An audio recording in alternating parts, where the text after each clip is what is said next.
tugas kelompok online.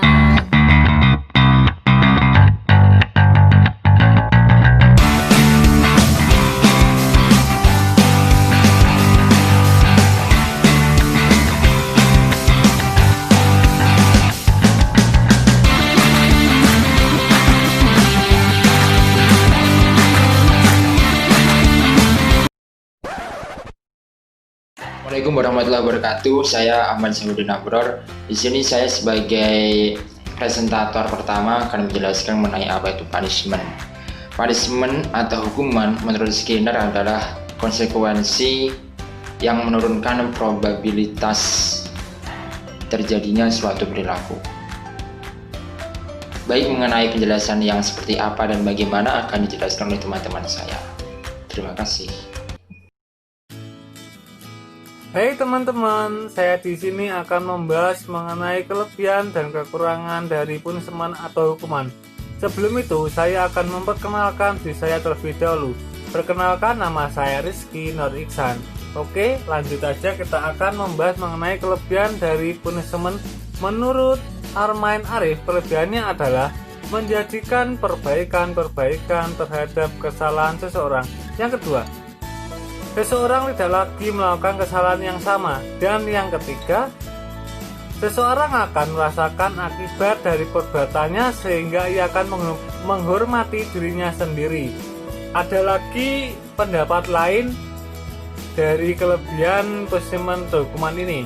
Menurut M. Ngalim Purwanto, kelebihannya adalah memperbaiki tingkah laku si pelanggar. Misalnya, seseorang tidak mengerjakan PR bahasa Arab, ia akan dihukum menghafal 20 kosakata bahasa Arab. Karena mendapatkan hukuman itu, anak-anak merubah sikap malasnya mengerjakan PR. Dan seseorang menjadi rajin atau anak itu menjadi rajin mengerjakan PR bahasa Arab karena mendapatkan hukuman tersebut. Selanjutnya kita akan membahas mengenai kekurangan dari punishment atau hukuman ini. Menurut M. Ngalim Purwanto, kekurangan dari punishment dan hukuman adalah 1. Menimbulkan perasaan dendam pada si terhukum. Akibatnya harus dihindari karena hukuman ini adalah akibat dari hukuman yang sewenang-wenang dan tanpa tanggung jawab. Kekurangan yang kedua, seseorang menjadi lebih pandai menyembunyikan pelanggaran dan akan berbohong karena tidak ingin dihukum. Dan yang ketiga, si pelanggar menjadi kehilangan perasaan salah karena si pelanggar merasa telah membayar hukumannya dengan hukuman yang telah diterimanya. Dan menurut Armain Arif, dalam pengantar ilmu dan metodologi pendidikan Islam mengatakan bahwa kekurangan punishment atau hukuman yang tidak efektif adalah membangkitkan suasana rusuh, takut, dan kurang percaya diri. Dan yang kedua, seseorang akan selalu merasa sempit hatinya, bersifat pemalas, serta akan menyebabkan ia suka berdosa karena takut dihukum. Dan yang ketiga, mengurangi keberanian seseorang untuk bertindak. Nah, itu tadi sedikit penjelasan mengenai kekurangan dan kelebihan dari punishment.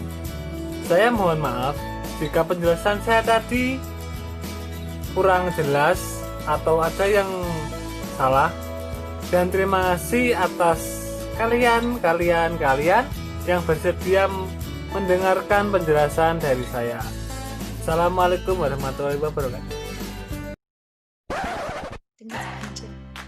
Oke, selanjutnya adalah perihal bagaimana cara kerja punishment. Oke, punishment kan adalah memberikan hukuman kepada seseorang dengan sengaja, dengan maksud agar seseorang itu menjadi lebih baik lagi. Misalkan anak SD yang ketahuan mencontek oleh gurunya diberi hukuman dengan berdiri di depan kelas dengan satu kaki dan memegang kedua telinganya dengan silang. Nah, dengan hukuman yang seperti itu atau punishment yang seperti itu, maka anak-anak tadi merasa malu dengan temannya, dan kemudian dia akan enggan untuk. Salah satunya masalah yang berkaitan dengan pelanggaran atas tindakan menyimpang dari norma sosial atau perbaikan tingkah laku dari tindakan amoral yang dilakukan di masyarakat sebagai proses interaksi antara anak dengan lingkungan masyarakat, maka punishment diberikan secara langsung oleh pendidik dan pihak sekolah. Contohnya ketika seorang siswa datang terlambat, maka sebagai hukumannya siswa tersebut mendapat poin merah atas keterlambatannya. Baik, jadi nama saya Atikin Batu Saadah akan sedikit menambahi atau menjelaskan penjelasan dari teman-teman tadi, menambahi penjelasan yang sudah dijelaskan oleh teman-teman sebelumnya. Jadi teman-teman kan sudah menjelaskan mengenai punishment, apa itu punishment, apa kelebihan dan kekurangannya, bagaimana penerapannya. Tadi kan itu menurut perspektif barat. Kita ini kan mahasiswa psikologi Islam. Kenapa sih kita tidak mencoba untuk mencari, mempelajari bagaimana punishment menurut pandangan Islam itu sendiri? Nah, yang akan saya jelaskan nanti itu adalah menurut dari para filosof Islam, yaitu ada Ibnu Sina, ada Al-Ghazali, ada Al-Abdari, kemudian juga ada penjelasan dari hadisnya seperti apa. Oke, selanjutnya menurut Al-Abdari. Jadi Al-Abdari ini berpendapat bahwa anak yang melakukan kesalahan itu, ya, kaitannya sama punishment. Anak yang melakukan kesalahan itu seharusnya itu diselidiki dulu kesalahannya dia itu. Kenapa dia melakukan kesalahan itu? Jadi jangan memandang kesalahan ini dari satu sisi saja, dari satu pandangan mata saja. Untuk kedepannya untuk mencegah dia melakukan kesalahan lagi. Tapi Al-Abdari juga berpendapat ada sebagian anak yang ketika melakukan kesalahan itu sebaiknya diberi celaan atau hukuman ya berupa pukulan. Nah, Al-Abdari sendiri juga berpendapat kalaupun memberi pukulan itu setidaknya 3 pukulan itu pun hanya ringan saja, memukulnya ringan saja. Kalaupun perlu itu tidak boleh lebih dari 10 pukulan, ya. Kalau Al-Abdari pendapatnya seperti itu. Oke, selanjutnya ini menurut hadis Nabi. Jadi hadisnya itu berisi seperti ini: pukullah mereka karena meninggalkan sholat sedang mereka berusia 10 tahun, ya. Jadi hadis ini itu membawa perintah untuk memukul si anak ketika dia meninggalkan sholat. Nah, memukulnya itu, jadi hukuman ini itu diberikan sesuai dengan kondisi fisik dan juga psikisnya.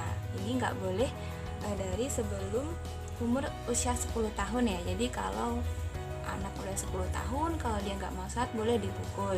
Nah, pukulannya itu juga dengan yang sudah saya sampaikan tadi di penjelasannya sebelumnya, bisa 3 kali pukulan, atau kalaupun